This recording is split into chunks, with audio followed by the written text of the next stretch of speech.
Assalamualaikum dan selamat sejahtera. Baiklah, pelajar. So, untuk kali ini, kita akan brief sajalah. Kita akan brief saja tajuk apa yang biasa akan dikeluarkan dalam peperiksaan. Okay, ini adalah tajuk yang biasa akan ditanya dalam peperiksaan. Okay, yang pertama, kita ada tajuk tingkatan 4 iaitu persamaan perakaunan. So, persamaan perakaunan ni macam mana? Okay, kita akan tengok sebab biasanya pelajar dia akan lupa apakah bentuk soalan dalam persamaan perakaunan. Jadi di dalam persamaan perakaunan yang kamu kena ingat, kita ada aset, liability dan equity. Okay, ini adalah soalan di mana dia akan berikan contoh seperti inilah. Kamu dapat soalan, diberikan penyata kedudukan kewangan. Lepas tu kamu kena jawab soalan dalam bentuk jadual, iaitu jadual persamaan. Okay, di sini kita ada arahan-arahan soalan. Kita ada 1, 2, 3, 4, 5, 6. Okay, contohnya di sini dia bagi 6 bentuk soalan. Kemudian dia kata anda dikehendaki menyediakan jadual persamaan untuk menunjukkan urus niaga yang berlaku pada bulan Mei. Contohnya di sini. Biasanya dalam peperiksaan memang dia akan bagi jadual ni. Kamu hanya perlu masukkan maklumat-maklumat dalam ni. Jadi kamu jangan risau, tapak ni memang diberi. Bila jawab soalan jadual persamaan, yang pertama kamu kena tahu di sini mesti letak baki awal. Kemudian yang di bawah sekali adalah baki akhir. Sama ada kamu tulis baki awal dan baki akhir, ataupun kamu tulis baki BB dan di bawah ni adalah baki HB. Salah satu. Jangan atas BB bawah jadi akhir. Tak boleh. Kamu kena samakan, konsistenkan benda ni. Dan di atas ni kita mesti masukkan semua nilai baki. Iaitu yang kita ambil daripada PKK pada soalan. Okey, contoh di sini. Dalam soalan ni telah diberikan maklumat-maklumat ni. Maklumat ni semua kita kena masukkan dahulu. Barulah kita akan buat soalan-soalan ini. Kita akan teruskan buku tunai runcit. Dalam soalan buku tunai runcit, kamu akan diberikan tapak seperti ini. Okay, kamu telah diberikan maklumat beberapa perkara. Dan pada soalan ini, contohnya, kamu kena tahu apakah maksud panja. Okay, pertama, soalan akan tanya pasal panja. Kedua, soalan akan tanya pulangan wang ataupun bayaran balik. Ataupun kita sebut sebagai recoupment. Yang kamu kena tahu tentang soalan buku tunai runcit, kalau dia kata berdasarkan sistem panja, maksudnya setiap awal bulan dia akan berikan harga duit. Dia akan letakkan duit tu siap-siap dekat dalam kedai. Di dalam kedai tu kita ada peti duit kecil, box lah. Biasanya duit dalam cashier tu lain. Duit dalam box kat dalam laci tu lain. Kalau dia beri 500, 600, dia simpan dalam tu tapi bayaran untuk dia gunakan beli barang-barang semua kurang daripada RM100. Okay, kurang daripada RM100. Contoh dia beli stamp, dia beli minuman, itu semua harga yang kurang daripada RM100. Barulah kita masukkan ke dalam buku tunai runcit. Contoh pada soalan ni dia kata 250. Maknanya setiap awal bulan dia akan dapat 250. Jadi dekat dalam soalan ni dia tak beritahu tentang baki. Maknanya dia itulah kali pertama dia ada buku tunai runcit. Jadi kita pastikan duit ni diambil daripada bank dahulu untuk dimasukkan ke dalam buku tunai runcit. So dia akan pastikan duit tu 250 tu dia ambil daripada bank dulu. Sebab tu dia tulis di dalam penerimaan. Ruangan pembayaran ni dia ada pecahan kepada analisis bayaran. Dalam peperiksaan, tapak ni diberi. Tetapi ini semua macam biasalah, dia tak akan beri. So macam mana kita nak buat?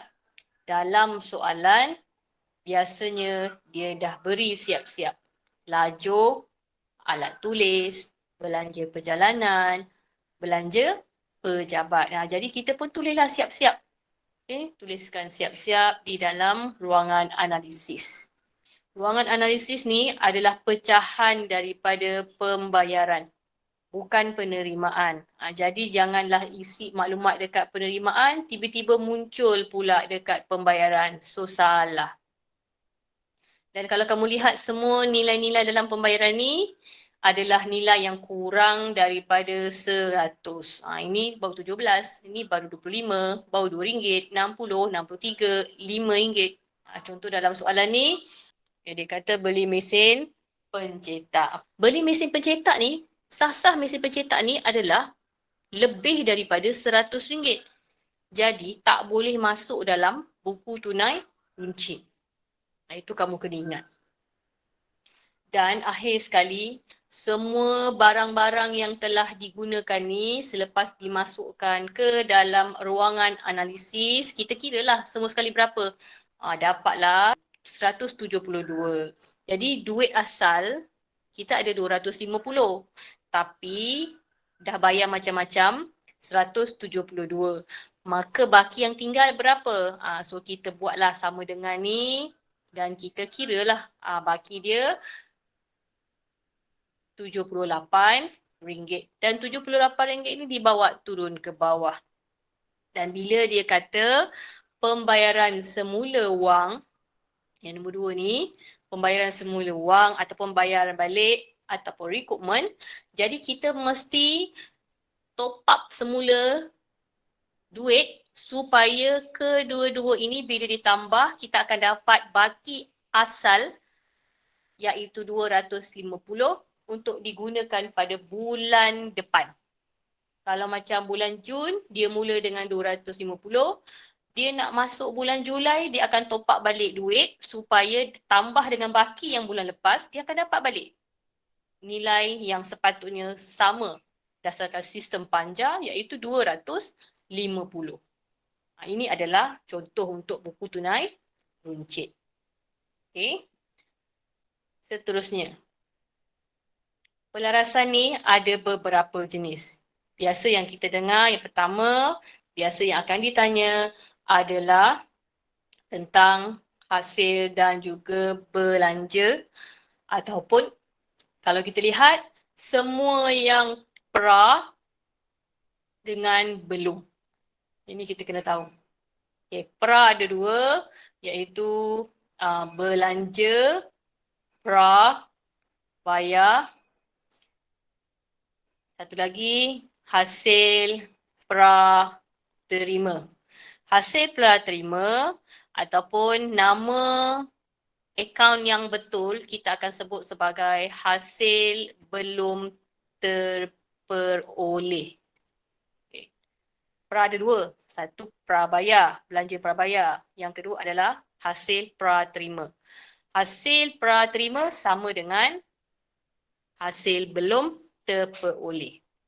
Manakala belum ada 2, satu belanja belum bayar, satu lagi adalah hasil belum terima. Memang tak dapat. Tapi kalau pra ni dia dah dapat awal. Dia dah dapat terlebih dahulu. Yang belum ni memang belum dapat lagi. Selalu pelajar akan confuse tentang hasil belum terperoleh ni sebab dia tersilap. Jadi kamu kena tahulah debit dan kredit dia. So ini adalah cerita-cerita dia lah. Okay. Contoh soalan dia akan beri nanti kamu kena buat. Biasanya soalan kamu kena buat account ledger. Dan kamu kena buat pindahan ke akaun untung rugi dan juga penyata kedudukan kewangan. Macam mana kamu nak masukkan ke hasil ke, Dekat belanja ke, dekat hasil semasa ke, ataupun dekat liability semasa ke. Ini kamu kena tahu. Ini contohlah. Okay. Dan kita ada yang kedua, kalau tadi pertama adalah hasil dan belanja, yang kedua adalah berkenaan dengan hutang lapuk.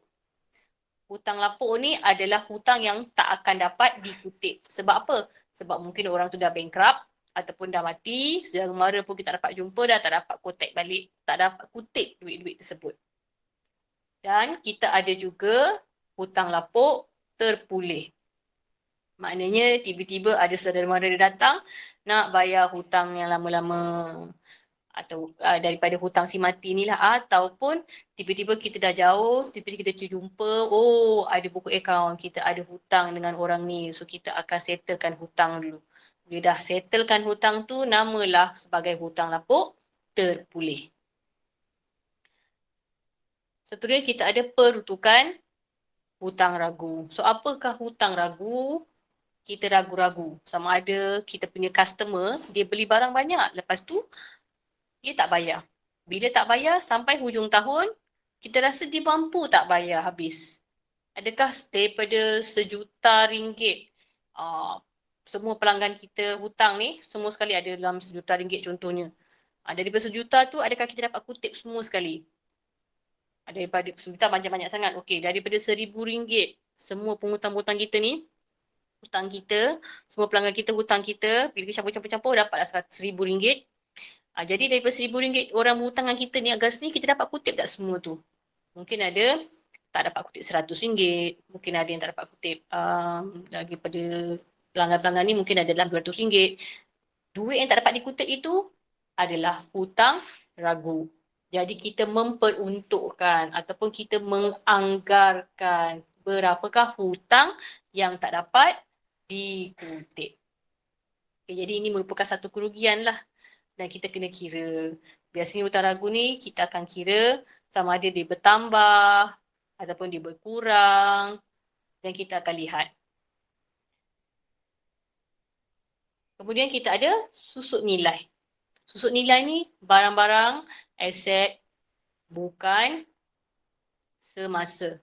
Di mana barang-barang ni, contohnya macam kereta, rumah, kita guna dalam jangka masa yang panjang. Tapi berlaku susut nilai. Kenapa berlaku susut nilai? Sebab mungkin barang tu dah lama. Bila dah lama, mungkin dia rosak. Ataupun teknologi lama. Contohnya macam handphone.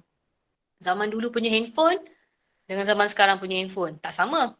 Tapi beli awal tahun, bila hujung tahun ataupun bila 2 bulan kemudian nak jual, daripada harga sampai 4,000 beli, jual tak sampai pun 1,000. Kenapa? Teknologi dah semakin berubah. Kemudian berlaku kesusutan, contohnya berlaku kerosakan lah. Contohnya kalau awak tengok kereta.